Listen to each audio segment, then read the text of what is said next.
والحسن شيخو بنتيبة تجيبة وماتها بدنا عيدا من اللوجو قرية وماتها شر اللوجو أبابولية. madaxda Puntland ayaa xilligani waxa ay ku baraarugtay qorshe liddu ku ah maamulka Puntland iyo madaxweyne Siciid Cabdullaahi Deni. Qorshahan ayaa waxa uu ka socday gudaha Puntland iyadoo oo dhaqdhaqaaqyo ciidan iyo waliba kuwo liddu ku ah hoggaanka sare ee Puntland si weyn uga socday gudaha deegaanada Puntland oo aad looga dareemay. Madaxweyne ku-xigeenka Puntland Ilyas Cismaan Lugatur ayaa waxa uu ka dhawaajiyay amar ku socdo gudoomiyaasha gobolada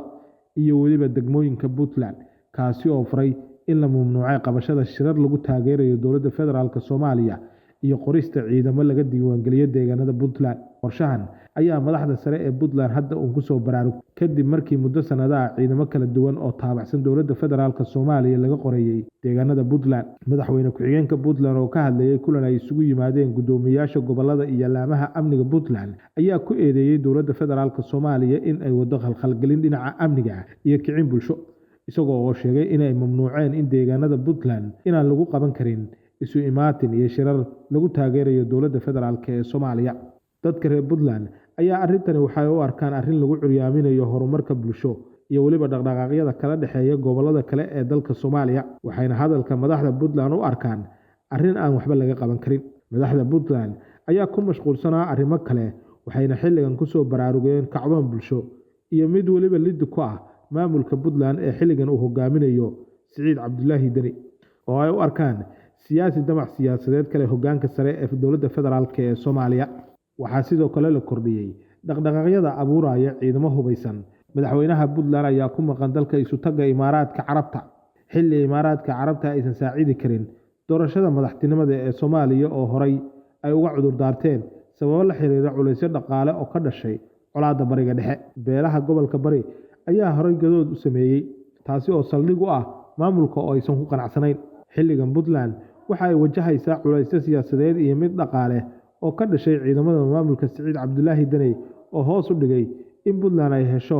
kabkii miisaaniyadeed ee dowladda federaalka Soomaaliya iyo beesha caalamka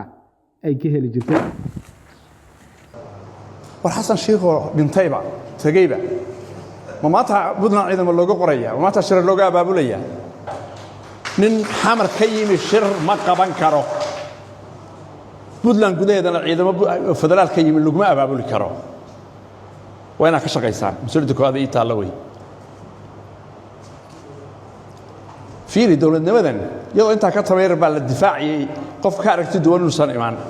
maantay 28 sano dhisan tahay arbaash ma inay nagu dul duntaan rabtaan waa su'aal niman waxba ahayn dowladnimada in la difaacay rabtaa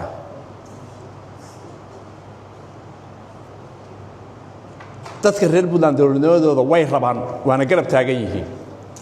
laakiin haddaan fulaya noqono dhowrno maalin walba nin yimi inuu dalkan qaso ama ciidamo ka samaysto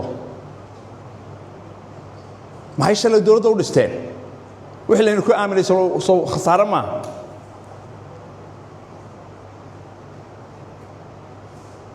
dowladnimada cidna looga la maarmaayo wala kala artidu wanaan karaa asxaab aynu furannay wala ismaaradi karaa siyaasigu waa tagi karaa hadda madalaaba inoo furmay halka intay tagaan waa hadli karaan siyaasigu inuu yimaado inuu hadlo midna ma diidayno laakiin sharar dowladnimada Puntland lagu burburayaan aan ogolaanay in la qabto ciidamada Puntland gudaheeda in laga sameeyaan ogolaanay kuwii hore inuu indhaha ka qarsanay markay noqotay phenomenon lagu dhiirado. والحسن شيخو بنتيبة تجيبة وماتها بدنا عيدا من اللوجو قرية وماتها شر اللوجو أبابولية.